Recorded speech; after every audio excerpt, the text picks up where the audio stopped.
Have you ever told a close friend something and instantly regretted it? Have you ever shared something personal, thinking it was completely fine in that moment, but deep down, you knew you said too much? And later that night, when you're home, lying in bed, the conversation starts replaying in your head over and over. And suddenly you think, I shouldn't have said that. Why did I reveal that? That regret you feel? It's not emotion, it's the cost of saying what should have stayed hidden, because there are 7 secrets Machiavelli warned you should never reveal to anyone. Not to friends, not to your partner, not even to people who support you, because the moment you reveal them, you give away your power. Most people don't lose power in public. They lose it in conversations, oversharing goals, explaining weaknesses, announcing next moves, seeking validation, and then wondering why they're judged. Machiavelli understood something brutal. The world does not reward transparency. It studies it. Every time you speak too freely, someone is calculating, measuring your ambition, your insecurity, your timing. Powerful people move differently. They build in silence. They struggle in private. They win without warning. In the next few minutes, I'll show you the 7 secrets that should stay locked inside you. Because if you reveal them, the damage won't be loud. It will be strategic. Respect will shift. Perception will change. Opportunities will close quietly. Not because they hate you, but because now they know too much about you. That's how power leaks. Not through enemies, through information. And once you understand these 7 secrets, you'll stop talking carelessly and start moving untouchable. So without wasting your time, let's move to the first secret. Your next move. This is the most common mistake most people make. They announce their goals, they reveal their plans, they tell everyone what they're about to do. Friends, family, colleagues, everyone. They think it makes them look serious, important, ambitious. For a moment, they feel powerful, but what they don't realize is that this is the first step of self-sabotage, the first step of silent suicide. Because the moment you declare your next move, you destroy the tension that was supposed to build inside you. When you tell someone your goal, your brain releases dopamine, the same chemical reward you would get after actually achieving it. Psychologists call this social reality. Once you speak your goal out loud, your mind starts treating it as partially accomplished. You feel validated, you feel seen, you feel ahead. But you haven't moved an inch. Your brain got the reward without doing the work. And once the reward is felt, the hunger drops. That fire, it weakens. Now think about it strategically. The moment you reveal your next move, you give people time to react. You give competitors time to prepare. You give doubters time to inject fear. You give jealous minds something to attack. And even worse, you give them psychological leverage. Because now they know what matters to you. And when someone knows what matters to you, they know where to hit. They may smile in front of you, encourage you, clap for you, but inside, comparison starts, insecurity starts, silent competition starts. Some will subtly discourage you. Are you sure? Market is risky. Don't start now. Wait for the perfect moment. Not because they hate you, but because your ambition exposes their stagnation. And others, they will use your timing against you. If they know you're about to launch something, they can move before you. If they know you're planning growth, they can block opportunities quietly. Information is currency. The more you reveal, the cheaper you become. Niccolò Machiavelli understood this centuries ago. He warned that a wise person should never reveal intentions prematurely. Why? Because surprise is power. Silence is control. Mystery creates dominance. If people know your strategy, they can block it. If they don't, they can only watch. Now here's the part nobody talks about. When you keep your goals silent, something different happens inside your body. The energy stays contained. There's no early dopamine spike, no fake sense of achievement. The tension builds, and tension is fuel. Your nervous system stays alert. Your focus sharpens. Your mind keeps replaying the goal because it hasn't been socially discharged. Words release pressure, silence stores pressure, and stored pressure creates explosive action. The loud ones talk, the powerful ones move in silence. So next time you feel the urge to announce your next move, smile and say nothing. Let them find out when it's already done. Second, your income. Money doesn't destroy people. Exposure does. And one of the fastest ways to weaken your position is by revealing your income. How much you make, what your salary is, what your business brings in, what deal is about to pay you. You think it shows growth. You think it earns respect. You think it increases your value. But the moment income becomes public, you hand people a measuring scale, and they will use it. The second people know your income, comparison begins. Friends start calculating, colleagues start competing, relatives start evaluating. Some feel small, some feel threatened, some feel entitled, and entitlement is where the problem begins. Because once people know you have money, their behavior shifts. You can handle it. It's nothing for you. You're doing better than us anyway. Slowly, you stop being seen as disciplined. You stop being seen as strategic. You become a resource. And there's something darker beneath it. When people know your income, they know your financial capacity. They can estimate your lifestyle, your risks, your limits. If you earn more than them, envy activates. If you earn less than them, subtle disrespect creeps in. Either way, you lose control of perception, and perception is power. Remember this: the richer you get, the quieter you need to be. Because wealth attracts 3 types of energy automatically: attention, envy, opportunists. None of them protect you. All of them study you. Niccolò Machiavelli understood this clearly. Power should be felt, not fully seen. The moment people can calculate you, they believe they can control you. If your wealth is loud, you become predictable.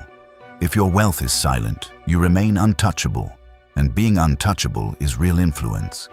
Money is not for validation. It is not for applause. It is not for social approval. It is a tool. And tools lose effectiveness when everyone knows you have them. So next time someone asks, "How much do you make?" Pause, smile, redirect, because privacy is not secrecy. It is strategy. Money is visible power. But visible power is not the most dangerous thing you can lose. If you thought revealing income was risky, what we're about to talk about is far more personal, far more subtle, and far more dangerous. Third, your weakness. This is where control begins. Everyone has an insecurity, a fear, a soft spot, and most people reveal it casually in conversations, in arguments, in emotional moments. They call it being real, being honest, being open, but they don't realize the moment you reveal your weakness, you give someone a handle to hold you by. The first time you open up about your insecurity, people respond with empathy. They nod. They comfort you. They say, "I understand," but the information doesn't disappear. It gets stored. And once stored, it becomes leverage because now they know what hurts you, what triggers you, what makes you doubt yourself. And during conflict, that's exactly where pressure will be applied. Imagine this: there was a guy, a young boy, confident on the outside, funny, social, always smiling. But he had one insecurity. He grew up poor. He hated that part of his story. It made him feel small. One night, sitting with friends, the conversation turned emotional. People started sharing childhood struggles, and he opened up. "Yeah, we didn't have much. I used to wear the same shoes for 2 years. Kids used to make fun of me." Everyone went quiet. One friend put a hand on his shoulder. "Bro, that must have been tough." They respected him for being vulnerable. He felt lighter, seen and understood. Months passed. One small argument happened during a group discussion about money. Nothing serious, just opinions clashing. And then someone laughed and said, "Relax, bro. Not everyone grew up counting coins like you." It was said jokingly. Everyone laughed awkwardly. He smiled too. But something shifted. The room felt different.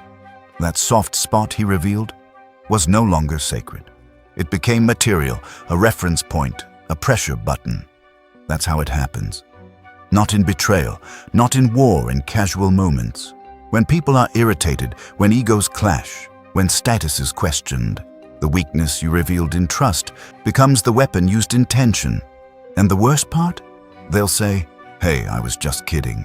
But your nervous system won't treat it like a joke. That's why control begins with restraint. Not everyone deserves access to the parts of you that still hurt. Niccolò Machiavelli understood this clearly. If you want influence, never reveal the cracks in your armor, because once someone sees where you bleed, they don't need strength to defeat you. They just need timing. There's another layer most people ignore. When you constantly talk about your weakness, your identity starts attaching to it. I'm bad at this. I've always struggled with that. I'm not confident in this area. The brain listens, and what you repeat, you reinforce. So now it's not just others who see your weakness. You start living inside it. Strong people are not strong because they have no weaknesses. They're strong because they control who gets access to them. Not everyone deserves to know where you're fragile.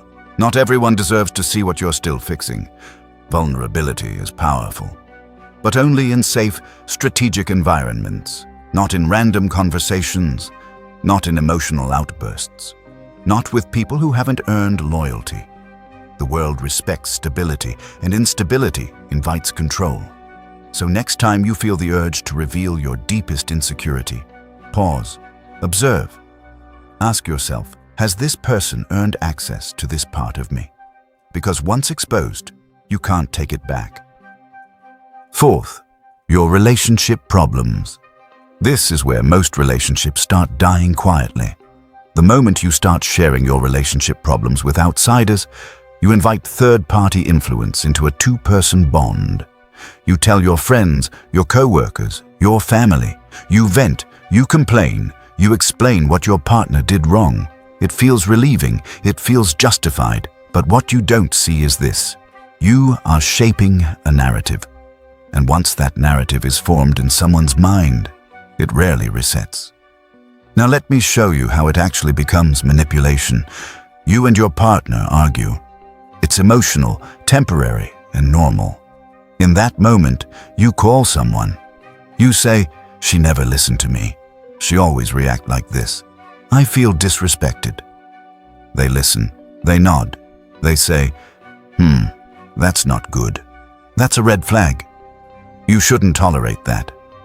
Nothing extreme, just small comments. But here's what happens. The next time you argue with your partner, those words replay in your head.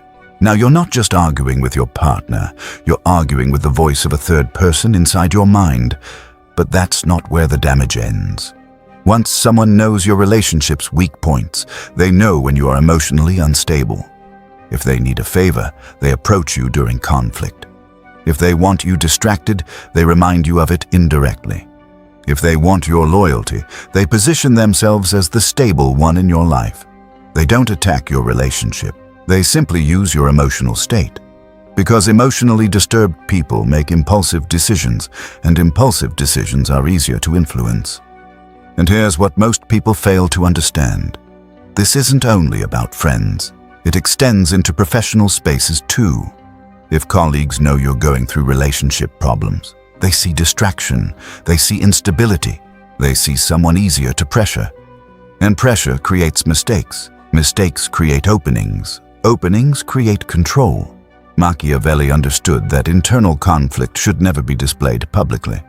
Because once outsiders see division, they don't just observe it, they calculate it.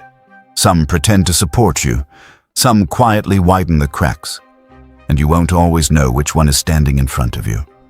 Relationship conflicts are not discussion topics, they are private negotiations. The moment spectators arrive, strong couples argue, but they solve internally. Because once the world sees cracks, manipulation enters, and power leaks through exposure. Fifth, your family problems. You think telling people about your family struggles makes you honest. You think opening up about your childhood trauma, your father's absence, your mother's mistakes, will make people understand you. It won't. It will make them label you. You believe you're sharing context, but they're building conclusions. When you reveal family instability, people don't just hear pain, they form patterns. Absent father, attachment issues, financial struggle, scarcity mindset, strict upbringing, insecurity. They may never say it to your face, but in their mind, a psychological file is created, and once that file is created, every action of yours gets filtered through it. You think people care. Some do, most don't. Most people consume pain like content. They nod, they sympathize. They say, "That's sad." Then later, they repeat it, not always to hurt you, sometimes just to entertain others. Because humans love stories, especially stories where someone is wounded. And if you present yourself as the wounded character, don't be surprised when people treat you like one. And here's how advantage is taken. When someone knows your family wounds, they know your emotional hunger. If you lacked validation growing up, they control you with praise. If you lacked affection, they control you with attention. If you grew up in instability, they control you by offering security. They don't need to dominate you. They just position themselves as the answer to your old pain. And when someone becomes your emotional solution, they gain influence over your decisions. Because unresolved family trauma creates predictable adult behavior. Predictable behavior is controllable behavior. There's another danger. When you constantly talk about your family problems, you anchor your identity to them. You stop being the person who is building forward. You become the person explaining damage. And the world responds to how you frame yourself. If your story is broken, people expect fragility. If your story is trauma, people expect instability. And expectations quietly shape opportunities. And now, pause for a second. You think we're done? We're not.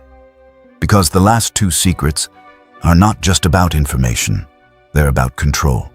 The first 5 weaken your image, but the last 2, they decide who controls your life without you even realizing it. These are the 2 mistakes people make thinking they're being normal, but they slowly give others psychological access to their decisions, their confidence, their future. And the scary part, most people never even notice it happening. That's why I didn't include them here. Because if you're not mentally ready, you won't understand their weight. So here's what I want to know. After hearing these 5, which one have you already broken? Be honest, comment the number below. And if this video crosses 100 comments, I'll release part 2, where I'll reveal the final 2 secrets, the ones that are silent, the ones that destroy power without noise. Trust me, you don't want to miss those if you're serious about moving differently. Like this video, subscribe and prepare yourself, because part 2 is not for everyone. It's for those who are ready to stop leaking power.